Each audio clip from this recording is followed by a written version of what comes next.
Supreme কোর্টের senior আইনজীবী Jedi খান পান্না বলেছেন, আমি সবসময় নিপীড়িতের পক্ষে আছি, সে যেই হোক না কেন। শেখ হাসিনা রাজনৈতিক নিপীড়নের শিকার হচ্ছেন। বৃহস্পতিবার 21 নভেম্বর সাবেক অতিরিক্ত অ্যাটর্নি জেনারেল মেহেদী হাসান চৌধুরীর জামিন স্থগিত নিয়ে সাংবাদিকদের ব্রিফিংয়ের সময় এক প্রশ্নের জবাবে তিনি কথা বলেন।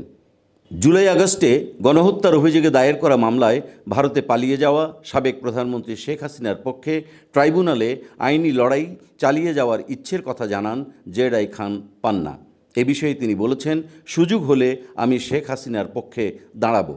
আইন ও সালিশ কেন্দ্রের চেয়ারপারসন পান্না বলেন, আগে ছিল গণগ্রেফতার, এখন হচ্ছে গণমামলা। তো গণমামলা হলে পরে গণগ্রেফতারও হবে।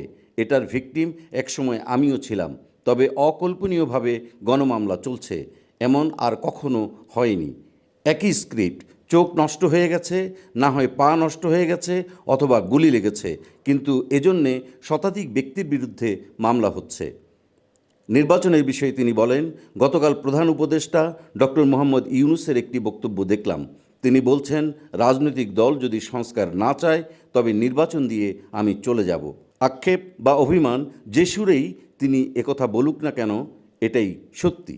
এই অন্তর্বর্তী সরকারের প্রাথমিক ও একমাত্র দায়িত্ব হচ্ছে একটি সুষ্ঠু নির্বাচন দেয়া, সেই সঙ্গে গণতান্ত্রিক পদ্ধতিতে সেই সরকারের কাছে ক্ষমতা হস্তান্তর করা।